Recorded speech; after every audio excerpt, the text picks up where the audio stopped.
Hi friends, I'm Liz. I'm Robby. Welcome back to our channel Bookworm Couple. Today we are going to be talking about the first book in the A Court of Thorns and Roses series, titled A Court of Thorns and Roses. That's the name of the series, correct? Yeah. Okay, I'm not making that ACOTAR, up. baby. Yeah, my first... use the abbreves. Well, I know that. Now you can officially use the abbreves. I'm allowed to legally say ACOTAR now. Yeah, It was not allowed before. I mean, it was, but it was blasphemous. Blasphemous. Sure. Yeah. Now it feels appropriate. Yeah. So I've begun my journey into the phenomenon that is ACOTAR. Woohoo! Yeah. Side note. I read this series in 2020. Changed my life. Favorite series ever. So that's very exciting. And definitely a lot of people in the world love this series. And so Robby's reading it. I am, and I'm glad I'm reading it. It's such an interesting experience reading this, because even if I absolutely hated the first book, which I didn't, but even if I did, I don't think I'd stop reading, because it's such a phenomenon, and I'm not on TikTok or BookTok or anything, so I don't know if it's still like as big as it was, but it was massive when it was coming out. Oh, well, I guess it still is coming out, but it was massive for a time, and for better or for worse, definitely changed the way publishing works to an extent, and especially advertising for specific types of books. And so I think no matter what, I would feel intrigued to finish this series or just keep reading it, because I need to know what everyone else saw and why it's so popular. I do also think, like, I've been a reader my whole life, so this is not something different for me. It is something that I love massively as a reader, but I have noticed a lot of people that have not been readers have gotten into books, fantasy, romance by reading this series. And I feel like that's something I see consistently, where like people, I've been a reader my whole life. I've read so many books. I love reading. That's such part of my identity, has been my entire life.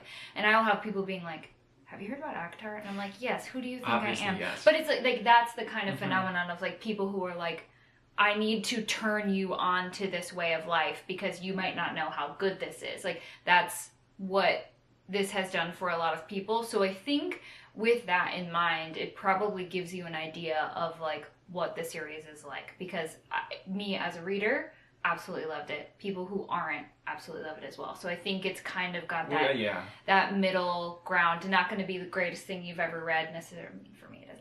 But you know what I mean? Like it's kind of a bridge. Well, any time a book, especially like in a fantasy series, cracks into the general public's popularity and their eye, I mean, you know it's something special in some way regardless. And it's going to be, potentially have long-lasting impacts on the way that publishing works, just because those kinds of series are relatively rare.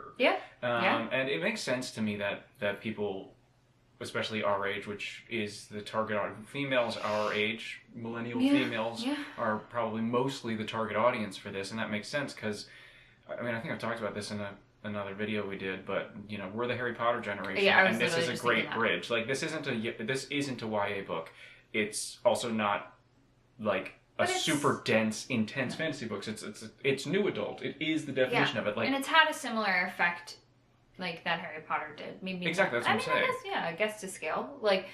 And it's interesting like that has happened to our generation once again. Well, because that's what our generation is searching for, and I think yes. But also, I mean, I think a lot of readers and people who, especially people who probably aren't as much readers since they've been younger, are kind of looking for the same kind of feeling, and these books are not intimidating prose-wise. There is a pretty low barrier for entry, and it's just kind of aged up with more adult themes and sexy. And that makes perfect sense. Like, I think that's what most adult readers are looking for, unless someone's really into like niche fantasy, kind of like we are with this channel, who are like really, really into fantasy as a genre. If you kind of just only read it every once in a while, it makes perfect sense to me why this would be something that you're obsessed with and love, because it's easily consumable and it's fast. It's like it's a quick pace. You're not reading something that's super dense that you're struggling to get through, which a lot of adult fantasy is when you're getting into the weeds of it and the classics. So I think that a lot of people who like were obsessed with Harry Potter as kids, that's what they're actually looking for when they read fantasy. That's what they identify fantasy with. So I wouldn't really recommend a lot of people read things like Lord of the Rings right away, because that's going to be tough. You're going to get turned off. Yeah, exactly. Unless you're a very particular person. Maybe you love it. Yeah. Anyway, all of those generalizations to say... Robby's thoughts. I did not have a good time reading this book. It was such an interesting experience, though, because in the beginning, there was so much setup that I was just like, I don't really have any feelings either way for a lot of the book. My favorite part, randomly, was actually the middle, where this book, then I don't really think this is a spoiler, for like a few chapters in the middle turns into kind of like a nice, cozy, romantic fantasy, and that was my favorite part of the whole book. And the end, where everything kind of comes together, and there are some really big reveals about what's going on, and a lot of dynamics change, and a lot of things happen, was the only part of the book that I actively disliked, which was a shame for me, because I had been told that this book is not really people's favorite, until, like, at least you told me that you liked the end. Yes. I had specific reasons why I did not like the end, and some general reasons why I didn't like the end. I'm actually glad that we're recording this a few days after I finished, because it's allowed me to get more breathe. mad. And no, actually, I've had the opposite. It's had the opposite. Okay. It's let me relax about it for a second, because there was ranted at me a little bit. There was a very specific reason why I really hated certain aspects of the ending, and I realized that it was affecting how I wanted to rate the book too much, because a lot of the reasons I really didn't like it are based on my assumptions about what is going to happen in the future of the series, and I don't know that. I feel very confident that I'm correct, but I don't know that, and that's not really fair. So, so I have actually softened slightly on my feelings. Don't be sassy. But don't be sassy. Yeah. Don't be sassy. I guess since this is the first book in a series, it wouldn't hurt to do a very brief synopsis of what this is. Okay, so A Court of Thorns and Roses follows our main character, Feyre, as she ekes out a mortal life in a land where Fae exist and humans have been kind of shunted to the edges of the world due to a lot of world-building stuff that I won't get into.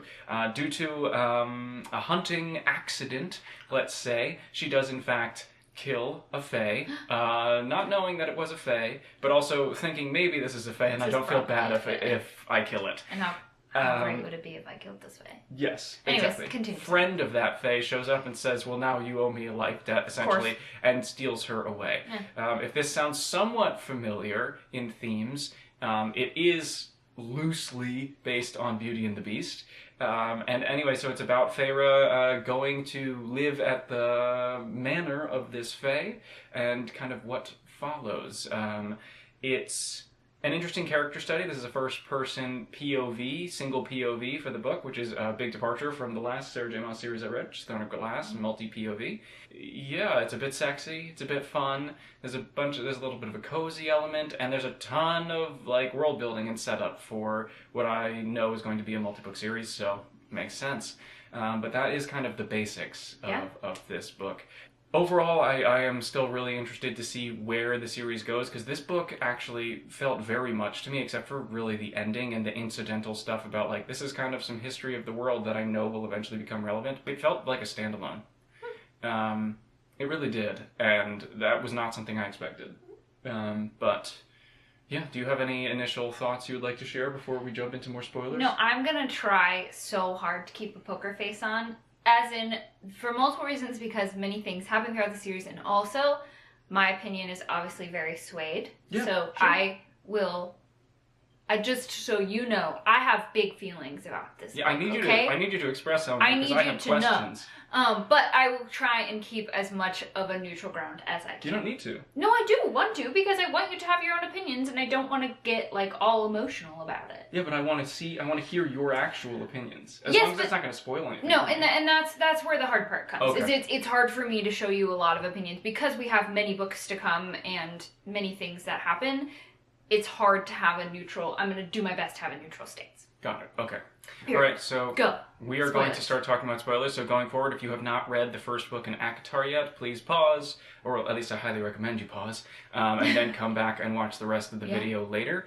I know I said that I didn't really enjoy this book very much, but I also just think everyone should at least give it a shot, right? It's like it's a phenomenon. You may as well try. You never know. And it's a cute, cozy... I will say... I said this to him. This was not my favorite book of the series. I almost put it down when I first read it, but I loved the ending. I was very intrigued by the ending. So if you are going to try it, make your way through the second book. It's only like 400 pages long. It is not hard to read. The prose is very accessible. I read this book in less than 3 days. If you don't love it, also give the second one a try. And then if you still don't love it, then peace out, Boy Scout. Like, that's fine. Fine. I think that's super reasonable. That's my recommendation. I've read many a fantasy series where people are like, you gotta get to book 5. Okay.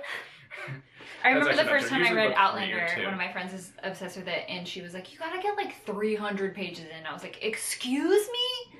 She was right, though. But anywho. Continue. Okay. ACOTAR. All right, now spoilers going forward. So, where to begin here with ACOTAR? I mean, I guess we should focus, I think because there's so few characters in this, we can kind of just focus on the plot as it moves forward. That's true. So, I mean, the way that, like I said, when I started the book, I didn't really have too many feelings either way. I actually don't think I wrote down any notes for the first, like, 10 or so chapters. Oh, I don't know, 10, that's kind of a random number. But, like, a long time, much longer than I usually take to write my first note, because basically everything was just exposition. It's just like, this is information about the world. Mm-hmm. And, I mean, I guess I could have an opinion on that, but I'm, trying to keep an open mind and just be like, I want to know where this is going and all this information. I will say it took me a second to get used to the POV.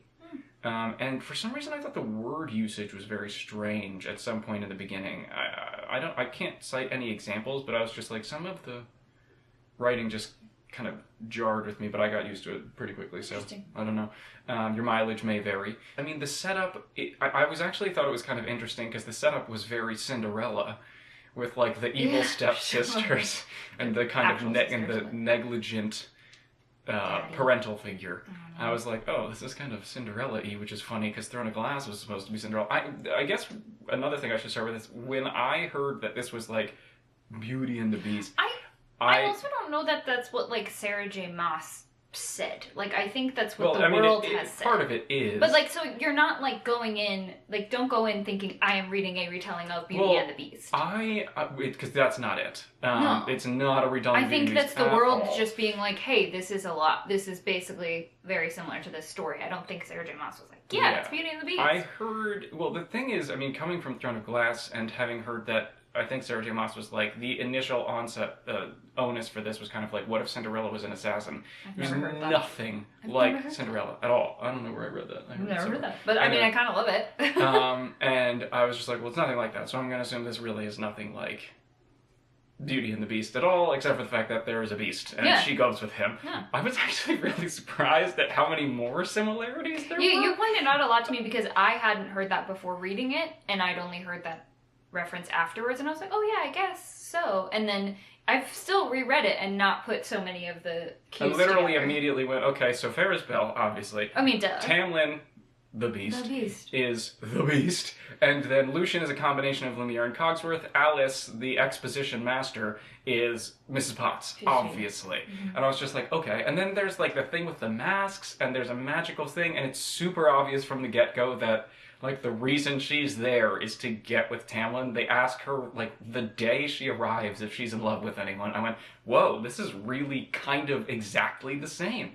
So there was just, and it's not like it's a retelling of Beauty and the Beast. It's not at all. It's just borrows. A lot of similarities. Yeah, it's a lot of similarities. Yeah, there's a lot of similarities, and more similarities in the story than I was anticipating, which is not good or bad. It just kind of made me chuckle. Just is, yeah. I was just like, oh, okay, funny. Anyway,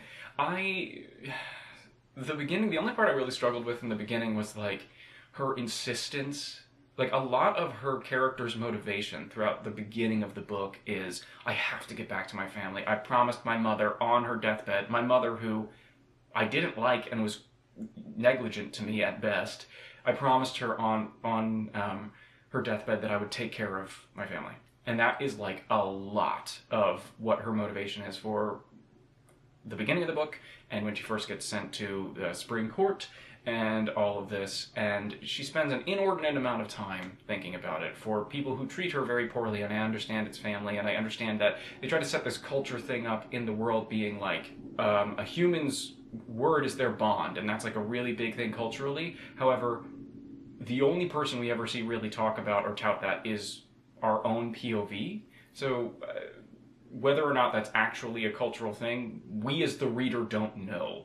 And it seems like maybe it's just her. I don't, because her family doesn't seem to care that they are not helping her at all. And also, just because you vowed to keep your family safe doesn't mean you have to let them treat you like crap. But family's hard. Family is hard. Like, I just think it's so funny. I relate, like, so much to just, like, there is no, like, you can't make an excuse for family. Like, it's just, I understand what that was, because I understand that feeling of, like, family is everything, period, end of story. Like, and that's, you know, so anywho, it's just funny that not that we feel differently about family, but, like, I just, like, I understand. I totally understand that motivation of, like, cannot think of anything else because this is what I'm supposed to do. This is being a good person. And for many, you know, background reasons, I'm sure other people can relate to that as well. Sure. No, it makes sense to me. It was just like, it would happen for a really long time. And even, you know, especially after she left and Tamlin came and took her, really the only thing her father did in this whole book that I enjoyed was tell her not to come back. I liked that moment a lot. He's like, he essentially acknowledged, he like understands he's useless. Yes, yes. Like, and that her sisters treat her terribly. Yeah. And but doesn't have the willpower to do anything about it, which makes it so more sad. Yeah. I liked that. I liked that brief moment. Tamlin showing up and taking her and knocking her out so she doesn't know the way to his manor, which comes relevant later and we seem to just forget about. I don't know if you ever noticed that, but... but it wasn't enough that I really cared about it. We'll talk about that when it happens, I guess. But when she goes to the court... You know, this part, the bit where she's at the court, once she's kind of acclimated to it a bit more and is not constantly being like, how am I going to escape? Or like, how am I going to manipulate these people to helping me get out of here? Was my favorite part. Where because it was literally just like scenes of that song from Beauty and the Beast. There must be something there there might be something that wasn't there before. It's literally just like reading that, and it's really cozy and nice, and like they're kind of just like painting. Yeah, she's painting, and they're falling in love, and I was like, oh, I like this part a lot. It was just like, oh, cute, and it was not what I expected from this book. This book is less sexy than I expected, to be completely honest. But anyway, once she gets to the court, I just had an interesting time. Like, I think I like Feyre as a character. She's not as arrogant as Aelin, which I enjoy. But the things that she, like, stuck on in this book sometimes kind of baffled me. Like, she spent so much time being like, Fae are, like, so powerful, and they're so much more strong than me, and so much faster, and X, Y, Z, whatever. And that is true in the world, I guess. But then she spends also a bunch of time being like, I could just get on a horse and run away. And I'm like, but you just thought to yourself, no, I can't. Yeah, because you're delusional, trying to get out. You're trying to figure out anything you can. And also, I thought it was interesting that she spent so much time trying to kind of like warm up, I guess, for lack of a better term, to Lucien and Alice, who like have a limited amount that they could do as they are not masters of the house, and not the one who's like calling her on this treaty that she's essentially bound to, but actively antagonizing Tamlin constantly, who is the one who really is in control of the entire situation. But he's also the one who took her from her house. Yes, but she also doesn't... In beast form. Yes, fair. But she also doesn't like Lucien. And so she's like, well, I'll just pretend to like try and get what I want from him. I'm like, why can't you just do that with Tamlin? Because it seems like it would be much more effective. But anyway. Trust. Sure. I liked Lucien. He's sassy and funny, and I enjoyed him. And of course, he has a tragic backstory because if you are that sassy, you have to have a backstory. You gotta have one. I really do. That guy's gone. He has gone through it. I hope he finds a love because he's the best. Maybe my favorite character. I knew it. I knew he would be. That's good. I mean, I love Lucien. He's a favorite character. Tamlin is just kind of middle of the road for me. Tamlin's fine. Okay. One scene that I do want to shout out really quickly, right before the whole kind of like comfy, cozy, actually two. I want to talk about the surreal, which was just like, okay, so we need this kind of creature in here to answer questions for the reader. Sure, fine. But Lucien, someone she doesn't trust, tells her like, well, if you want answers, you got to talk to the Surreal, because its whole deal is answering questions. Yeah. And she immediately is like, Lucian wouldn't lie to me. Yes, sure. And so she goes and asks the Surreal questions, catches it super easy. I don't just like if it's with a chicken and with a dead chicken. Catches the then Surreal. It's like you didn't need to do that. Super easy. That part I get it. So it was like, Alice what the fuck is like, are you doing this chicken? Alice is like, Lucian sucks. I don't know why he told you to do it this Why way. are you doing it Or like- was it that's Tamlin? so Someone hard. was just like, give him a new cloak. Just give You're him a fine. coat. I thought that was really funny. Surreal didn't seem that like dangerous. He seemed pretty nice, to be honest. But I just thought it was really weird that like she up until this point thought that Faye couldn't lie. Obviously, that's not true. But that's what she truly in The her heart classic believed. Faye. But then, Lie. but if that's what she believed, then why would she? I just don't really understand like why she needs the Surreal to confirm stuff that she kind of already knew, and also why does she even believe it? Like somewhat, a Fae Because told her. But the Surreal is a creature, so it's different than like a humanoid Fae. You know, like that's their like magical gift, I suppose. I guess. I don't know. I don't know. I just was like, This is another one of the things that you're. it's just like a thinking really logic hard thing where I was about just that like, haven't why gotten are that you wrong. believing? Like the only reason you know this is the Surreal's deal is because a Fae told you, and if you don't believe what Fae are saying, why do you believe what the Surreal says? Because anyway, so that just I was just like, this doesn't okay. But it was nice to get some answers to things and get a little bit more about the world, and that may have been the first. No, we did not know about Amarantha yet, the kind of lackluster villain of this book. I could tell from the very beginning that she was not going to be around very long. Didn't have staying power. No, I just didn't think she did. I just like, because she, yeah, I was just like, if she survives this book, it's only going to be for another book or two. This is not the big bad. Absolutely not. Because also they spent a lot of time talking about the king of Hybern. And I was like, that seems like a threat that will become more relevant as time goes on. But anyway, the scene that I was talking about before that I really wanted to highlight is I did really like the scene where she finally like asks Tamlin that for painting supplies for paint and brushes, and I liked it because it was the first time, regardless of how you feel about like her constant inner monologues about trying to escape and hating and not trusting the Fae and how terrible they are, etc., etc. She for the first time asks for something really just for herself in that moment, and I think it's a very emotional moment. I think it's very well done. I also think it works perfectly that is the first moment where there's like a glimpse of romance between the two of them, because she has to be vulnerable for a second and ask for something just for herself, and she has to think for the first time about a life that she didn't really think she would ever be able to have, because everything about her life was about taking care of her family. And so, you know, it's we all have visions in our head of who we are and what our life is going to be, and so she has to make a choice to see it differently for the first time. And I just thought that was a very interesting and well done scene, which I enjoyed.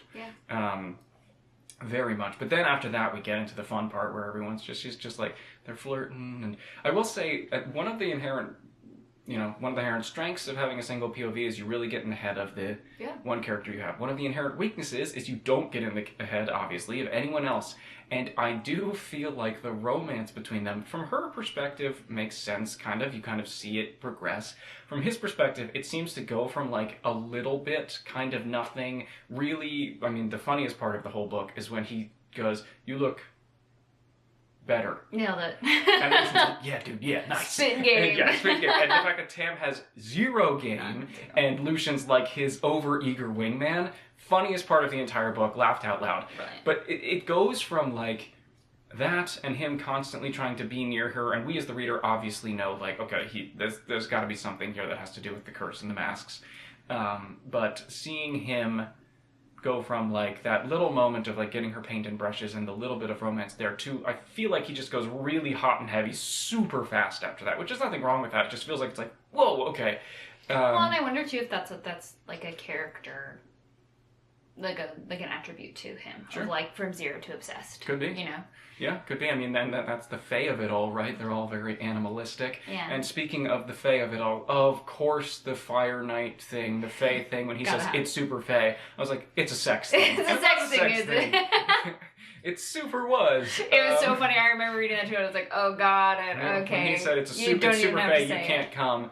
I'm like, oh, it's a sex thing. Got it. Yeah. I expected it to just be like a massive orgy, which I guess it kind of was. Yeah, in ways. We didn't really get into that part of it, I think. Though Lucian mentioned it. Outskirts. Lucian was trying to get it. And of course we have the scene where one or both of them, and this is something I've started realizing seems to be kind of common in romantasy books. I've not read a ton of them, but in the ones that I have read, especially in the beginning of a romance, this seems to be something that is relatively common. And I understand why it's there.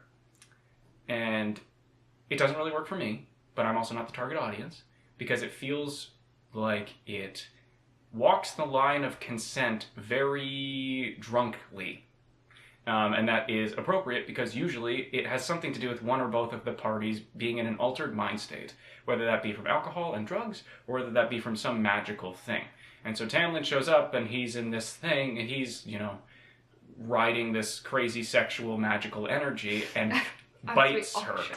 And bites her. And I understand why these scenes exist, because it's a stand-in for what happens in real life, where, like, especially when you're young and super hormonal, or really just at any age, and when you're with someone for the first time, but before you've been with them physically, and you've been flirting for a while, and you haven't had any intimate physical contact, whether that be, a kiss or whatever it is for you, it's a very charged, a very sexual moment, and it's extremely exciting. So I understand why in these romantasy books, they have these scenes a lot where it goes beyond that. And I understand that the Fae, all the animalistic thing, and I understand, I don't really understand personally, but it seems that a lot of women, and maybe men too, but women, the target audience for this book, find the animalistic nature of things and kind of like the mating bond and all this stuff attractive or sexy. Cool, I understand that. It's just, anytime one of these things happens, I'm like, it's so interesting to me that this happens so commonly, because, like, I feel like the question of consent should kind of come into mind, but it never, I don't know, maybe I'm not looking in the right corners of the internet, but it never does. It's not something that ruins the book for me. It's just something that I've seen enough that I'm like, this is really interesting that this is something that's so common, and that so many authors seem to be like, okay, I want to portray this scene, and it's got to be heightened because that's part of what the book is. So the way I'm going to do that is make it one or both of the characters is kind of like in a heightened state to force them to physically show their feelings very aggressively. Yeah, I don't know. It's just an interesting thing. It's going to be really interesting for you to read on because I know you, and I think there's a lot of things, like, when I read, specifically, like, romantasy books, and I guess romance books in general, it's towing or crossing a line sexually a lot of the times. Yeah. And I think that is because it is a fantasy. Sure. And so a lot of that is desirable whilst you're reading, because you're living in a fantasy world, so you're kind of living out these heightened sexual fantasies in a way. And so there is that, and I understand the consent, and I understand where you're going for there, but I think for me, I'm reading a book. I don't necessarily want to play the game of reality. I think it's hard to explain, because it's like... I don't think it's hard to explain. I think it is, because I also think it is, and I've said about many of the books that we've read, there's like years and years of programming as a woman, and I think especially that's why things like this speak to a millennial audience. Like, I was the oldest daughter, very well behaved, went to Catholic school. A lot of these things were squashed down. And so in my adulthood, I'm, in this era of, like, no boundaries, like, screw it, in fantasy, and also happen to be in a consenting, loving relationship. So looking at things like this differently, well, I'm saying, like, not in I made a stupid face. It's not, I was just being an idiot, sorry. No, it's and I do think it's hard to explain, because there's so much in it, and I think that's why so many people, especially of our generation, women of my generation, are getting lost in these, is because there's so much that we're awakening from and allowing and desiring and allowing ourselves to desire, and having this fantasy moment with no boundaries. It's like pornography. It's why do you Sure. take that in? You take that in because it's not real, and you're getting to the height of something that is maybe put down as like something negative, but there's something in there that is desirous, whether that is being submissive or being protected or being ravished. And so I think for me, in these books, there's a lot less of a look like at a line. You know what I mean? Like, sure. I'm like, oh yeah, it's hot. Yeah, because that's what I'm reading it for, you know? Yeah. Look, these particular scenes, I mean, one, I'm used to them now. I understand why they're there. And it doesn't bother me in any way. I just think it's an interesting thing to see. There is some stuff in this book that happens that does bother me, and I will talk about that later. But that's why I didn't like the ending. And this is where we get our introduction to Rhysand? Yep. Rhys. That is not how I would have said it. I would have said Rhysand. Rhysand. I don't know. I don't like the re part of it. Anyway. Okay. Anyway, as soon as he's introduced, and it's like the most beautiful man ever, I went, okay, this is going to be like a named character who's going to come back. Sure, fine. And he's bad. He's clearly, in this, when he's introduced, it's like, okay, he's clearly like the bad boy. Someone is going to get, but it's going to turn out he's like not actually bad. And someone's going to get with him, and he's going to have a big romance, and he's probably going to be one of the major players going forward. Also, I don't know, I really don't know anything about this series, but I have seen his name on merch. So I was like, I recognize that. Okay, this is probably a pretty... And you know, in the beginning... Be the big bad villain. He's not. That's not the way... I mean, okay, and again, this is what I was talking about at the beginning. I've made a bunch of assumptions about what is going to happen going forward based on my history of reading Sarah J. Maas, and she doesn't really write characters that way. But I could be wrong. Maybe he is the big bad villain. Honestly... I super hope he is. Based on the fact that his name is on merch, I don't think so. And also based on my knowledge of Sarah J. Maas and just the way the end of the book is set up, I don't think so. I hate this character. I in the beginning I was just like, okay, cool. He's going to be like the kind of bad boy. I'm sure he's done a lot of bad things, like put that head on the spike or whatever. And but eventually it's going to be explained. And a lot of it is explained at the end of this book. But there are things that he does in this book that I'm like, that did not need to happen. And it makes me actively hate this character. And... I'll talk about that when we talk about the entire ending of the book, but just to talk about the last, good part of the book that I enjoyed. Okay, not good, but good part of the book that I enjoyed. Just, just her budding romance with Tamlin I thought was so charming. And I really enjoyed it, and I liked how she got to grow her relationship very slightly with Lucien and Alice, and how everyone kind of came together. I know that a lot of the mysteries aren't really revealed until the end, but I did write down in my notes, Lucien and Tamlin seem super chill that she killed one of their friends. And so I should have kind of guessed. You're like, yeah, it was a trap. There is one thing I also kind of forgot to mention about the beginning and just all the things she's thinking about. There's something about her and the way that she, thinks about her duty to her family and stuff that feels very... It almost feels... And I know I'm reading into this more than I need to. But that's okay. But it feels very much like she's, holding on to her duty to her family as a way to, feel that she is morally superior to them. That's how it kind of felt to me, because it doesn't make any real sense that she does. And also, and this is something that I mostly just thought was funny, is, even if she didn't know that that creature was a fae, she did still fully murder it. And she seems like... She's starving. Yes, and that's not a bad thing. But she seems to think, a lot when she first gets to the Spring Court, where she's like, this sucks. And she doesn't, I don't think, ever really, think it in as many words, but very much seems to feel like, man, I'm being so mistreated.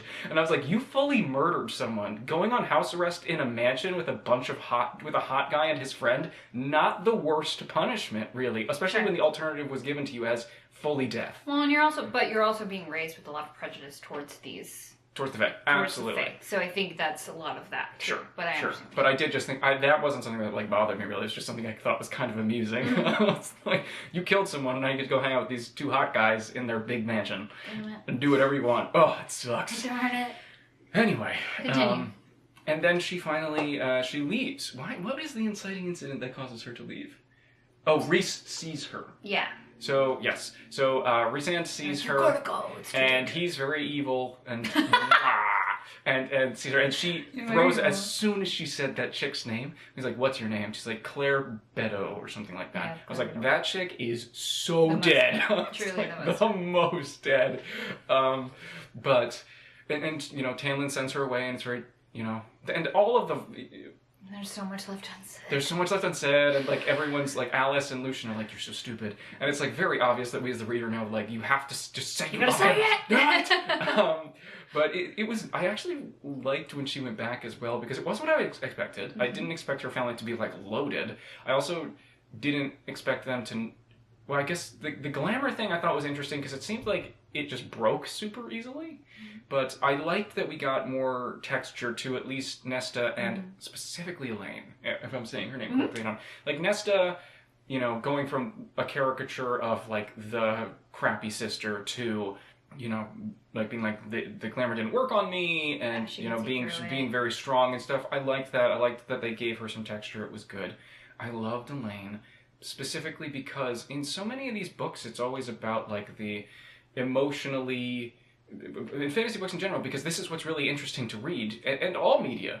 It's always about someone who's going through like huge highs and lows and are probably not super emotionally stable and are kind of like very risk-taking and all this stuff. Elaine coming into her own through the glamour, and like just caring about the gardening and about the simple pleasures and how much joy she got from that kind of simple life, I thought was such a beautiful thing, and Sarah J. Maas did not spend a lot of time on it, and I don't think you need to, but I just thought that was such a wonderful thing to pinpoint of like, the only one of you who isn't pining for something or for something else or someone else or to be someone that you're not is the only one who seems to be actually happy. Yeah, right. And I thought that was such a beautiful little theme, that like the simplicity of loving who you are and where you are and what you're doing is where you can find real joy. And I don't know if that was something she was intentionally writing, but I loved it. Absolutely. Anyway, and then she finally, of course, decides to go back to, she finds out that Claire and her family's dead, and she's like, I gotta go back to the Spring Court. And she does. And this is where that little thing about how, so she got knocked out on her way to the Spring Court. She got knocked out on her way back from the Spring Court, and then just managed to find it again without any trouble. And I understand that the plot needs to keep moving. Yeah, there's nowhere to go. But it was just like, I never really think about it, to be honest. I was like, I thought about it it, and I was like, huh, and I was like, man, I don't care. How did she get there? She has no idea where it is. Yes, and I had the same thought, and I was like, I don't really care. Okay, I just thought it was really funny, specifically because it was followed by the best line in the whole book that made me laugh so hard that wasn't supposed to be funny. All dark roads lead under the mountain. I could not stop laughing. You should just finish that sentence with all dark roads lead under the mountain when we need to keep the plot moving. It is crazy how fast she got there. And Alice spends a bunch of time being like, well, you might not even get in front of her. She gets in front of Amarantha immediately. Yeah, well, within less than a chapter. Captured. I just thought it was she's so... just doping around in the cave. I just thought it was so funny. I was like, look, I get it, man. We gotta go. But it made me laugh so hard. That chapter, also, Alice, the exposition master. Yeah, queen. I was literally like, oh my gosh, walls of text. Explaining so much. We got so much about the world, so much about the history, the curse, Amarantha, and finally hearing about Amarantha. Because now she can lie. She can tell you. I don't know why, but from the very beginning when they were talking about Amarantha and like the fact that she was the Blight and stuff, I was just like, I don't really care. And also, largely because I don't think she's going to be around very long. And I don't know why I felt like that. Maybe it's because I just kind of assumed like this whole thing of like the magic curse and the masks feels like it is the main plot that needs to be solved by the end of this book. Yeah, and if that's the case, she's going to be defeated some way, somehow. Yeah, no, that maybe that's why. I don't know. I didn't actually, that didn't occur to me until literally just now. But yeah, talking about books. But anyway, so she gets to the court, and this was where I was like, okay, this must be what Liz was talking about. This is when she started getting really excited. And I realized when we got there and she had the conversation with Amarantha and everything that was happening, I realized I didn't really care.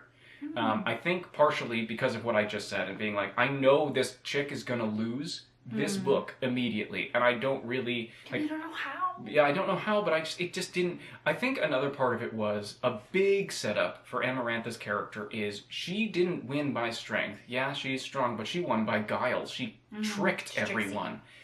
And then...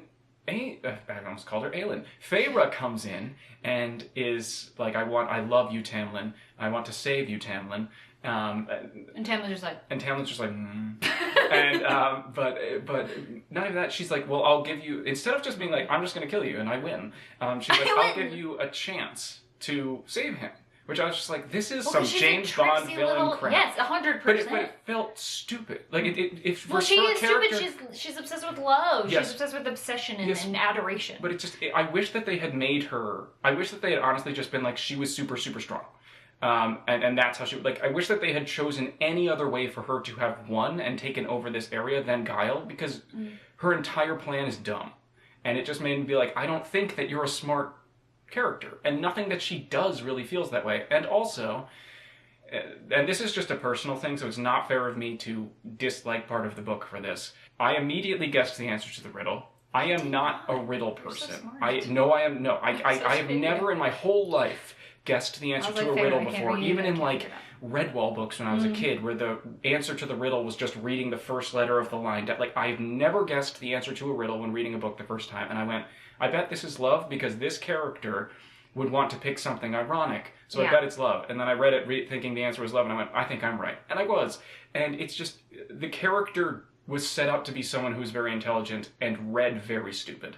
Like, read someone who just was not.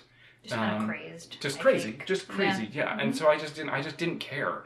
Her rolling around in the worm poop was, that was a pretty cool scene. Yeah, badass.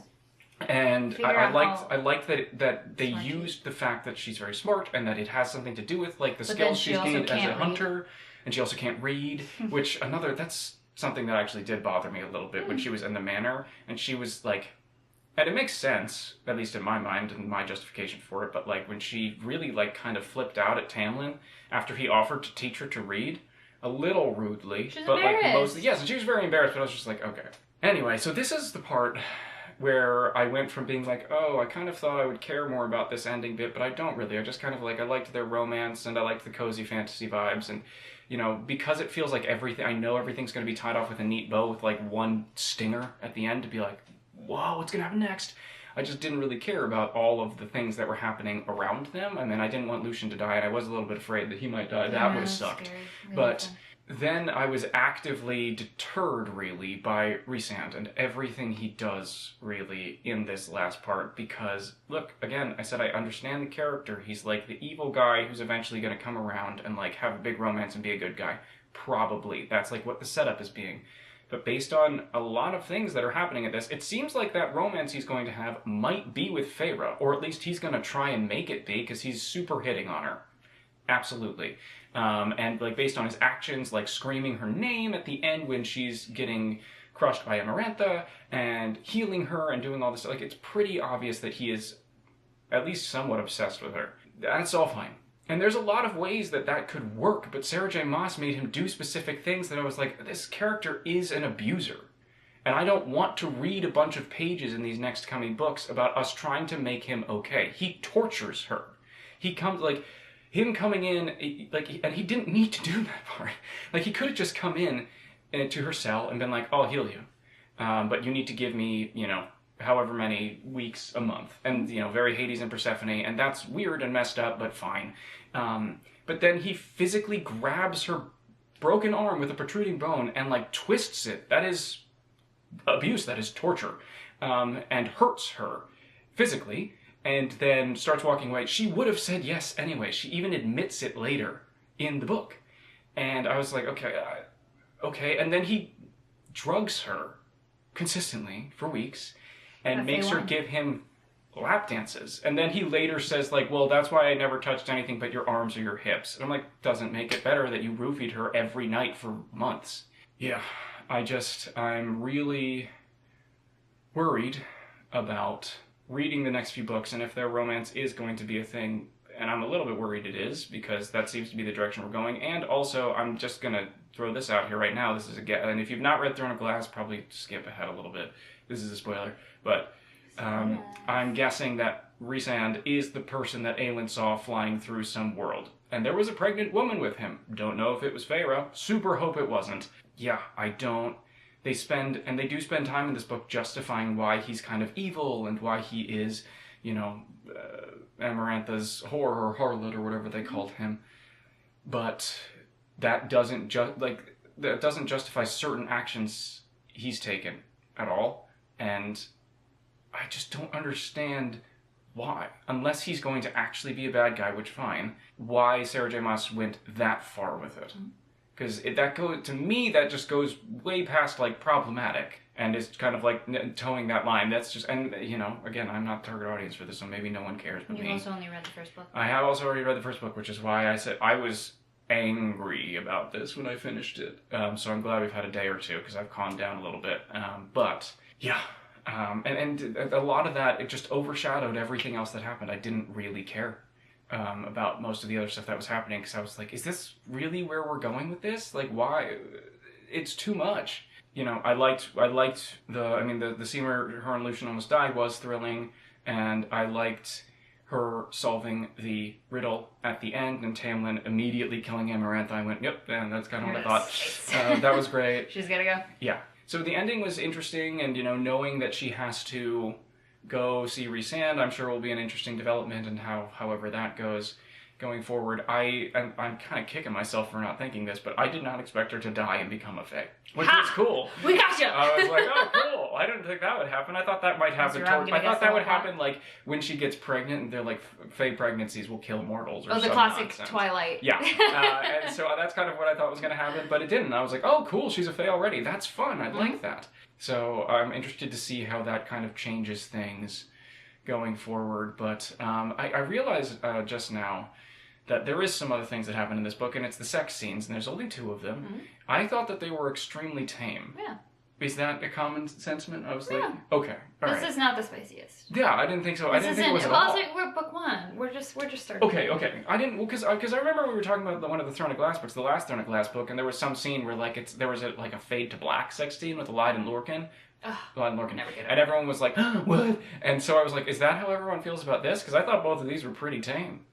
Yeah, you at least got something. That's true. That's true. We got nothing.